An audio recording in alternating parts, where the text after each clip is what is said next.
So welcome to Chandru Study Center. Today let me see the chapter 36, exercise 8.1. Gavaniga. Find the variance and standard deviation of the wages of 9 workers given below. 9 workers உடைய wages கொடுத்திருக்காங்க. ஒரு டேட்டாவா கொடுத்திருக்காங்க. rupees 310, rupees 290 கொடுத்திருக்காங்களா? So நாம் இப்போ என்ன பண்ணணும், அதை வந்து ஒரு டேபிளில் அரேஞ்ச் பண்ணுறோம். காலம் 1, காலம் 2, காலம் 3. பாருங்கள், இந்த டேட்டாவை ஃபுல்லாக நம்ம எக்ஸ் வேல்யூன்னு எடுத்துக்கின்னு அசெண்டிங் ஆர்டரில் எழுதுறோம். எப்படி அசெண்டிங் ஆர்டரில் எழுதுறோம். இதில் மாறி மாறி இருக்கு. நம்ம என்ன பண்ணோம், அதை அசெண்டிங் ஆர்டரில் எழுதுறோம். பாருங்கள், 280, 280, 290, 290 ரெண்டு இருக்கு. 300, 310, 310, 320, 320 அசெண்டிங் ஆர்டரில் எழுதணும். அடுத்தது நமக்கு என்ன தேவை, டியோடைய வேல்யூ தேவை. டியோடைய வேல்யூ தேவைன்ற போது அதுக்கு ஃபார்முலா எக்ஸ் மைனஸ் எக்ஸ் பார். எக்ஸ் பார் என்றால் மீன் அப்படின்னு அர்த்தம். எக்ஸ் பார் என்றால் என்ன அர்த்தம், மீன் அப்படின்னு அர்த்தம்.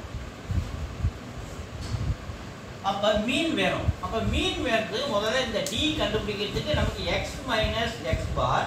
எக்ஸ் உடைய வேல்யூ இதை எடுத்துக்கணும். 280 280 மைனஸ் எக்ஸ் பார் இருக்குது மீன். அப்போ எக்ஸ் பார் வேணும்னா நமக்கு formula summation of x by n. So summation of x. So x value ascending order first காலத்தில் வச்சு கேட்டோம் இல்லையா. என்னோட டோட்டல் என்ன, 2700. என்னது 2700. ஃபார்முலா எடுத்து எழுதுகிறேன். பை என்ன வச்சுருக்கு, மொத்தம் 9 ஒர்க்கர்ஸ் சொல்லியிருக்காங்க இல்லையா. அப்போ 1 2 3 4 5 6 7 8 9. என்னோட வேல்யூ 9. ஸோ 2700 9 டேபிளில் பண்ணால் 9 ஒரு டைம் 27 3 டைம்ஸ் அப்போ 300. இது 2 ஜீரோ இருக்கு இல்லையா. 300 என்னது எக்ஸ் பார் மீன் வேல்யூ கண்டுபிடிச்சிக்கிறோம். ஸோ இந்த மீன் வேல்யூவை நம்ம என்ன பண்ணோம், இந்த ஃபார்முலா டி வேணும்னா எக்ஸ் மைனஸ் எக்ஸ் பார். எக்ஸோட வேல்யூ 280 மைனஸ் எக்ஸ் பாரோட வேல்யூ 300. சப்ட்ராக்ட் பண்ணா நமக்கு இது -20 கிடைக்குதா, -20.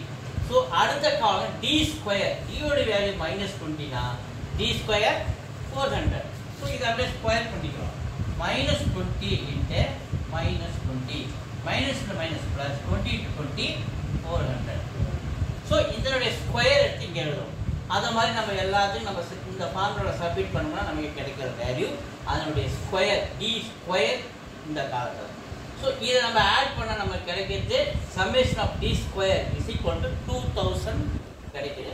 இது பாருங்க 0 ஆயிடும். இதை மைனஸ்லாம் ஒன்றா ஆட் பண்ணுங்க, ப்ளஸ்லாம் ஒன்றா ஆட் பண்ணுங்க. ஆட் பண்ணும்போது என்ன கிடைக்குது நமக்கு 60. இது 60 -60 +60 நமக்கு 0 ஆயிடுது. ஸோ இதை நம்ம டி ஸ்கொயர் நம்ம ஆட் பண்ணும்போது 2000 கிடைக்குது. இப்போ போவோம் வேரியன்ஸ். என்னது வேரியன்ஸ் போவோம். Variance formula summation of d square by n. So d square value நம்ம என்ன டோட்டல் பண்ணி வச்சிருக்கோம் 2000 பை என்னோட வேல்யூ 9. இந்த 2000 பை 9 இப்போ 2000 பை 9. ஸோ 9 டேபிள் டிவைட் பண்ணுங்க. 2 டைம்ஸ் 18 மீதி ரிமைண்டர். ஸோ இந்த 0 ஏற்கனவே 20. மறுபடியும் 2 டைம்ஸ் 18 சப்ட்ராக்ட் பண்ண 2. மறுபடியும் இந்த 0 ஏற்கனவே 20. 2 டைம்ஸ் 18 ரிமைண்டர் 2. ஸோ புள்ளி வச்சுட்டு 0 சேர்க்கிறேன். 2 டைம்ஸ் 18 அப்படியே 2 டைம் 2 2 போயிட்டே இருக்கான். அப்போ 222.22 கிடைக்குதா. இது வந்து வேரியன்ஸ். அடுத்து என்ன கேட்டீங்கன்னா standard deviation formula root of summation of d square by n. So இதுதான் sigma summation of d square by என்னோட வேல்யூ நம்ம கண்டுபிடிச்சி வச்சிருக்கோம் இல்லையா 222.22. இது ரூட் ஃபார்முலா இருக்கிறதுனால இந்த வேல்யூக்கு அப்படியே நம்ம ரூட்டு போட்டுக்கிறோம். ஸோ இது நம்ம ரூட் எடுத்தால் நமக்கு கிடைக்கிறது என்னது 14.91. Standard deviation value 14.91. வீடியோஸ் தொடர்ந்து பாருங்கள், சப்ஸ்கிரைப் பண்ணுங்கள், சப்போர்ட் பண்ணுங்கள், சப்ஸ்கிரைப் பண்ணுங்கள். தேங்க்யூ.